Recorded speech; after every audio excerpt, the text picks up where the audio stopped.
आज माता रानी अति प्रसन्न हुई। जैसा कि गोस्वामी जी ने लिखा है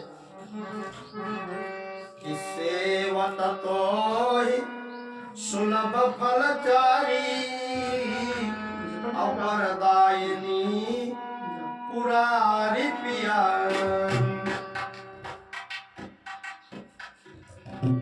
अरे माता रानी ने उन दोनों भक्तों की प्रार्थना को स्वीकृत कर लिया और हुआ क्या, जग जननी सब जानती दे डाला वरदान।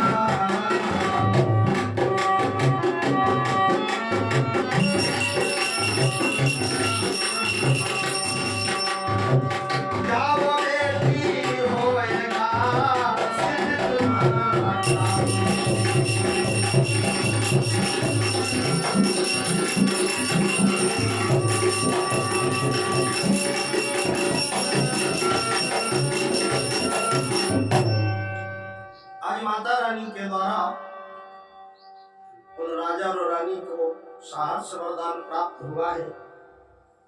जैसा कि हमारे विद्वानों ने लिखा भी है, जो कोई भी शुभ कामना लेकर के और देवी देवताओं का आराधन करता है, उससे निवेदन करता है, तो उनकी फरियाद को स्वीकार कर लेते हैं।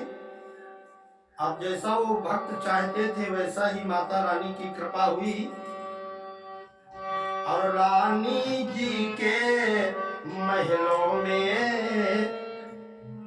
बेटी का है जन्म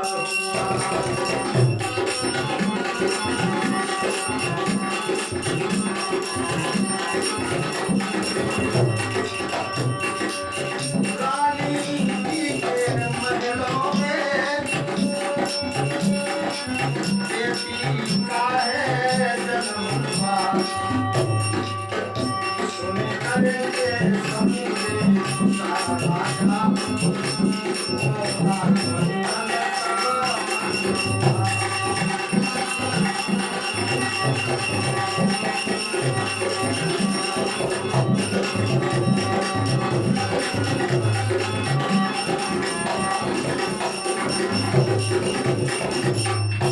उन्हीं के घर में सुंदर कन्या का जन्म हुआ।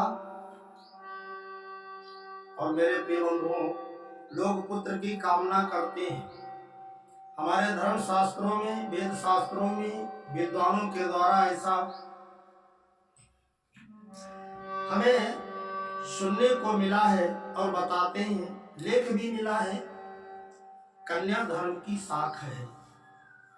सत्यनारायण भगवान की कथा में सभी भक्तों ने सुना है, जब उस वैश्य ने सत्य के पथ पे चलने का निर्णय लिया और भगवान से निवेदन किया, जब मेरे कोई संतान होगी तो मैं इस व्रत को अवश्य करूंगा, तो उसके घर में कन्या का ही जन्म हुआ।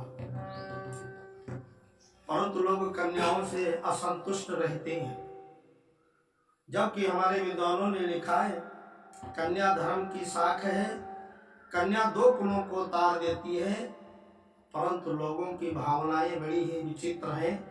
जब पुत्र का जन्म सुनते हैं तो प्रसन्न हो जाते हैं, और जब कन्या का जन्म सुनते हैं तो परेशान हो जाते हैं।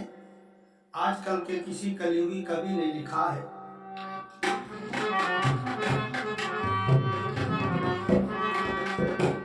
और जच्चा ने जाए दई बिटिया हे दैया, जच्चा ने जाए